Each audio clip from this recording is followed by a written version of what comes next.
EWTN, that's 833-288-3986. Sherry's checking us out on Facebook right now. Sherry says, I am a transgender person and a walked-away Catholic after my father's death. I've been to multiple priests for advice, but I just can't get myself to even pray to someone who has taken so much and given me so many hardships, even though I want to. Do you have any advice for her? Oh, yeah, I do. And my heart goes out to you, and I feel profoundly sympathetic to you, and I sense your suffering, and it is suffering. It's a tremendous burden that you're bearing, and I love you, and I'm sorry for you. I don't have your struggles. I don't. They're very different from my struggles. But I know what it is to suffer. I know what it is to have loss. I know what it is to strive to do the right thing and to feel like I fail in spite of and because of myself. I know the pain of confusion. I know the pain of loss. And I know the temptation to despair. I know all these things from the inside out. And our stories are different. But this is everyone, to some extent or another, experiences analogous struggles. So this is part of the mystery of God. It's the mystery of evil, of our own woundedness. And you know, we all have to make a choice. We have to make a decision for or against a life of meaning. And look, nihilism is a temptation.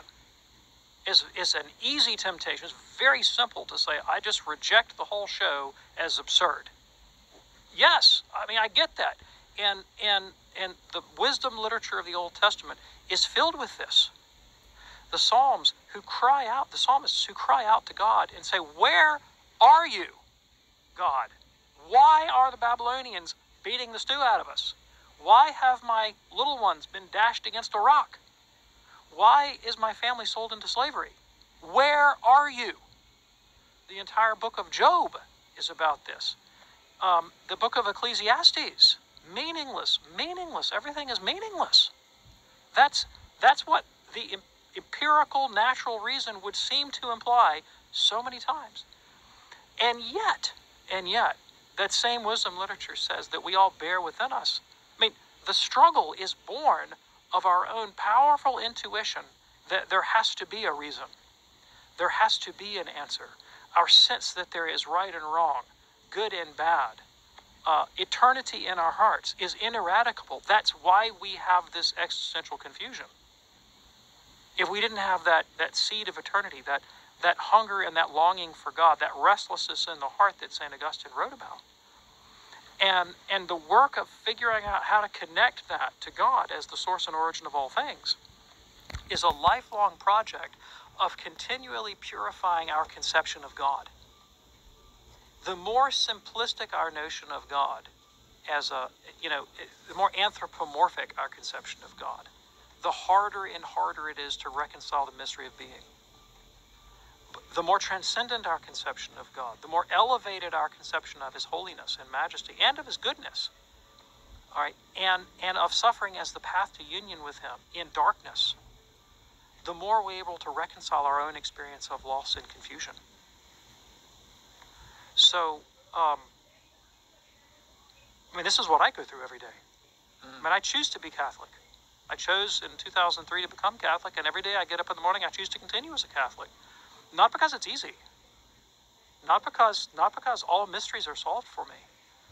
But because in light of these teachings about the ultimate truth, goodness, and beauty of God, and the meaningfulness of my own life, and the value of striving for virtue, and the help of the grace of the sacraments, I am not thereby immediately made perfect, but I do therein derive hope. Hope to get up another day, to put one foot in front of the other, and to continue the fight and the struggle.